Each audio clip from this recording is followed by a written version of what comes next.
Like the traveling just gets to you, man. Because I remember, you know, when you're like at university, you're like, I just want to travel. I want to get out. I want to experience new things. But you do it every year for about a good 4 years, and it fucking gets to you. And I think I'm definitely starting to phase out of that. Like I love just any excuse to travel is great. Because now I'm really starting to like detest some travel. Remember, like when traveling to anime cons was exciting, and now the thought of having to go on a plane to get somewhere, like that was to me, it's a lot harder than it used to be. I guess because it's just because how it's become, it's always a 10+ hour flight, and that's like the thing that is really draining. Oh my God, we must sound so. God, I'm so annoyed. We have to travel so much.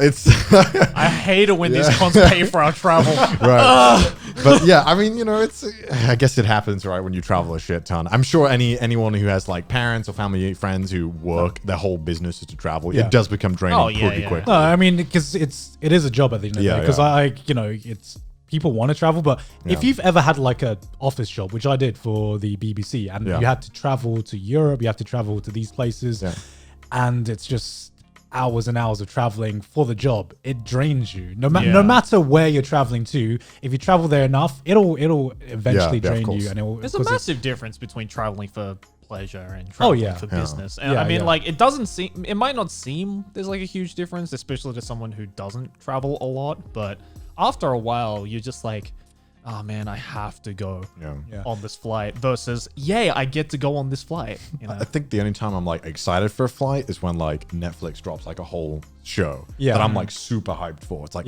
sweet, I get 10 hours and no one bothered me. I can watch this. Hell yeah. That's like the only time. But the worst is when you get to the app and you're like, fuck, I didn't download anything. Yeah. And you're like, oh God. Oh no.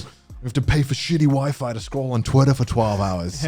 Cool, I have to play this solitaire game for 10 hours that doesn't require any internet. It's like when you sit down for a shit and you realize your phone's on 1% battery. And you're like, what do I do when this battery runs out? Like another thing is like time differences and adjusting sleep schedule. I got a question for you. Because we went through the same kind of flights. How did you find the traveling to the Crunchyroll Anime Awards? Because to put things in perspective, we were there for like 1 day, 2 days, right? And we had to travel. How long did you have to travel? 16-ish hours, I think it was, for the Crunchyroll Anime Awards. For me, it was 21 hours of traveling. Because you were in the UK at the time. Right? No, I was in Thailand, which Thailand, is even worse. That was the straw that broke the camel's back. After that, I was like, right, you know, if I'm traveling too far, there's got to be something, man. I remember hanging out with you after you came back from that, and you were still pissed off about like that you had to endure that. And I'm like, all right, well, you know. I just want to say cheers, Crunchyroll, for not inviting me to that. You saved me a lot of trouble. No, I mean, it's a great experience. I'm glad that I'm trying to be brand friendly here. No. Thank you, brand.